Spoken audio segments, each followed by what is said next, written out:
दोस्तों, जैसा कि आपको पता होगा ग्रुप डी के एग्जाम चल रहे हैं और 4 से 5 क्वेश्चन हर एक शिफ्ट में हमें सिटिंग अरेंजमेंट से देखने को मिल रहे हैं और बच्चे बहुत ज्यादा परेशान हो चुके हैं। हालांकि मैंने एक वीडियो सुबह भी डाल दी है 12 बजे के करीब, जिसके अंदर मैंने आपको डाला है कि जब हमारे पास बच्चे पंक्ति में बैठे होते हैं, उसका लिंक जो है मैं नीचे डिस्क्रिप्शन में डलवा दूंगा। और इस क्लास में हम करने वाले हैं और जितने भी क्वेश्चन बनते हैं यदि हमारे पास व्यक्ति गोलेकार मेज पर बैठे हों तो सारे के सारे वह क्वेश्चन। तो देखना सारे के सारे स्पीड में। हमें करना क्या होता है, तरीका होता है इस क्वेश्चन को करने का। तरीका क्या है, पूरे क्वेश्चन में ना हमें कौन सी एक लाइन पकड़नी है। सबसे पहले हमें कौन सी लाइन पकड़नी है, हमें पकड़नी है कोई भी एक व्यक्ति किसी के बाईं ओर या दाईं ओर, या तो पहले स्थान पे होगा, दूसरे पर होगा, या बिल्कुल ही बगल में होगा, या तो दाईं ओर या बाईं ओर। ये लाइन हमारी पहली लाइन में भी हो सकती है, दूसरी में भी, और यहां पर ये आखिरी लाइन में दे रखी है। जो ये मेरी लाइन है ना पर्टिकुलर, बस यही लाइन पकड़नी है। इससे आपका 90% क्वेश्चन खत्म हो जाता है।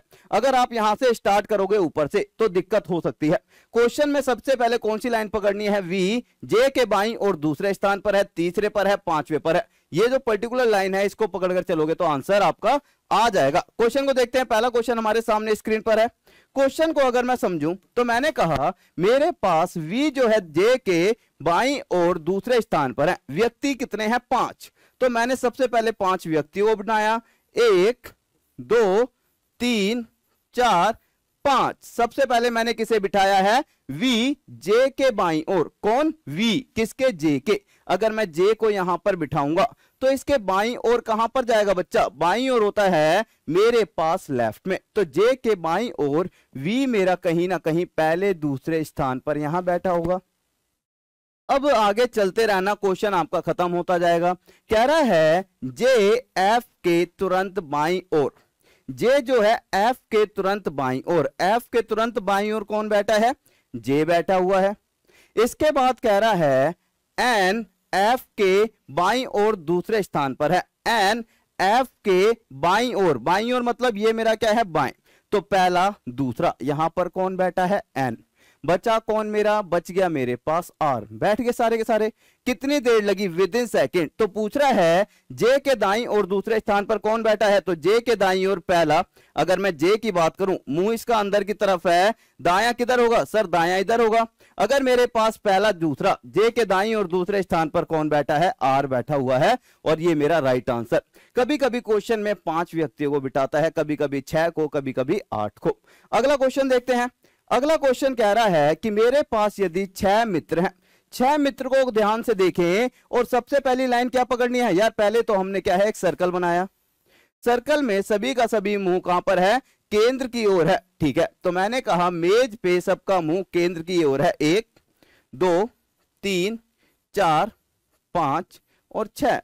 अगर सभी का मुंह केंद्र की ओर है तो सबसे पहली लाइन पकड़ेंगे, कौन किसके बगल में है। ठीक है, कह रहा है के जी के तुरंत दाईं ओर बैठा है, किसके, के जी के तुरंत दाईं ओर। तो के यहां पर जी के तुरंत दाईं ओर, के मेरा जी के तुरंत दाईं ओर बैठा है। अगली लाइन, अब यहां पर क्वेश्चन खत्म हो जाता है। क्वेश्चन में आगे मैं पहुंचा तो मेरे पास कह रहा है, आगे देखते हैं। आगे कह रहा है मेरे पास ई सी के दाईं और दूसरे स्थान पर। तो भी अभी तक तो मैंने ये लिया ही नहीं है, और आगे चलते हैं। आगे कह रहा है यहां पर जी और आई एक दूसरे की तरफ आमने सामने मुंह करके बैठे हैं। तो जी मेरा यहां पर है तो आई मेरा यहां पर हो गया।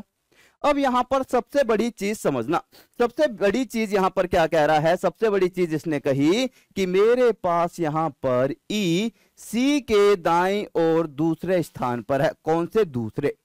तो ई जो है सी के दाईं ओर पहला स्थान और दूसरे स्थान पर कौन बैठा है, ई।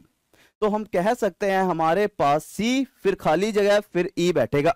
तो अगर मैं गलती से मान लो सी को यहां पर बिठाता हूं तो खाली जगह और यहां पर बैठ जाएगा ई, बिल्कुल बैठ जाएगा सर, यहां पर तो बैठ जाएगा। ठीक है, मैंने कहा भैया यहां पर दाईं ओर जाना था, तो अगर मैं सी को यहां पर बिठाता तो सी का अंदर केंद्र की तरफ मुंह है और दाईं ओर जाऊंगा तो यहां पर मेरा ई बैठ जाएगा।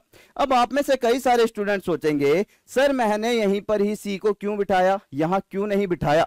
अगर हम मान लो गलती से यहां पर सी को बिठाते हैं, सी के दाईं ओर दूसरा स्थान, पहला स्थान, दूसरा स्थान, यहां पर मेरा कौन बैठता, ई। यार अगर पहले से ही कोई व्यक्ति बैठा हुआ है तो दूसरा व्यक्ति नहीं बैठ सकता। यहां पर अगर हम अगल बगल में दो व्यक्तियों को बिठाते तो बात बनती, यहां पर आप देख सकते हो सी और ई तक कितने व्यक्ति हैं, टोटल 3 हैं। इनके बीच में भी तो एक व्यक्ति बैठा हुआ है, जी सर। तो मैंने कहा इनके बीच में भी कोई एक व्यक्ति बैठा हुआ है, जी सर। तो बचा कौन सा मेरा, यहां पर मेरा एक व्यक्ति बच गया एम, जो कहां पर बैठेगा, यहां पर बैठने वाला है। कह रहा है ये बताओ आई तथा एम के माध्यम कितने व्यक्ति बैठे हैं, आई और एम के माध्यम। यदि हम आई के बाईं ओर की बात करें तो आई तथा एम की अगर मैं बात करूं, आई तथा एम, एम के बाईं ओर मतलब सर अगर मैं बात करता हूं इसका मुंह नीचे की तरफ है, मतलब इसका मुंह कहां पर है, साउथ में है। अगर किसी भी, ये मेरे पास क्या है, अगर किसी का मुंह कहां पर है, नॉर्थ में है या फिर उत्तर दिशा में है, तो ये इसका क्या हो जाएगा, बाएं होता है। ये इसका क्या हो जाएगा सर जी, दाएं हो जाएगा। लेकिन यदि मुंह ही किसी का दक्षिण की ओर है या साउथ में है तो दाएं और बाएं क्या हो जाता है सर, चेंज। ये मेरा क्या हो जाएगा, अब दाएं हो जाएगा और दूसरी साइड ये क्या हो जाएगा, बाएं। तो उन्होंने क्या कहा था क्वेश्चन में कि यदि मैं बात करता हूं आई और एम की, तो आई के बाईं ओर, तो आई का ये क्या बन जाएगा सर, अब बाएं बन जाएगा। आई के बाईं ओर कहां तक जाना है, हमें एम तक जाना है। अगर मैं आई के बाईं ओर से जाता हूं, कितने व्यक्ति हैं, 1 2 3, तो राइट आंसर कितना आ जाता, ऑप्शन नंबर ए आ जाता, राइट आंसर आ जाता 3। तो हमारे पास कितने व्यक्ति बैठे होते, 3 व्यक्ति बैठे होते। क्वेश्चन आप लोगों के लिए है, होमवर्क के लिए। मुझे केवल एक लाइन पकड़नी है, कौन सी वाली, कह रहा है ओ जो है एन के बाईं ओर बैठा है, ठीक है, ओ एन के बाईं ओर बैठा है। इस लाइन को पकड़कर आप इसको क्या करेंगे, आंसर देने वाले हैं, ठीक है भाई, सारे के सारे इसका आंसर देंगे। साथ ही अगर मैं बात करूं अभी हमारे पास क्या चल रहा है, मैथ का आपको एक क्रैश कोर्स मिल रहा होगा जिसके अंदर आपको एक्सपेक्टेड क्वेश्चन बेस्ड आपको मिल रहे होंगे, जो कि आपके एग्जाम पॉइंट ऑफ व्यू से बहुत ही ज्यादा इंपॉर्टेंट होने वाले हैं। यहीं से आपका पूरा का पूरा पेपर आपका फंसता हुआ दिखाई देगा। क्रैश कोर्स लेने वाले बच्चों को यह फ्री मिलने वाला है, लेकिन अगर आपने क्रैश कोर्स नहीं ले रखा तो यह आपको 199 रुपए का मिलने वाला है। साथ ही अगर मैं बात करूं, यहां पर हमारे पास बाय बुक वाले सेक्शन में अगर आप जाओगे तो यहां पर आपको फ्री ई बुक भी मिल जाएगी, ठीक है। तो आज की क्लास को यहीं खत्म करते हैं। उम्मीद करता हूं आप लोग इसका राइट आंसर जरूर देंगे। केवल आपको क्या पकड़ना है, एक लाइन पकड़नी है कि हमारे पास कोई एक पर्टिकुलर व्यक्ति किसके दाएं या बाएं में बैठा हुआ है। तो okay guys, thank you, take care, मिलते हैं फिर। जय हिंद, जय भारत, लव यू सभी को।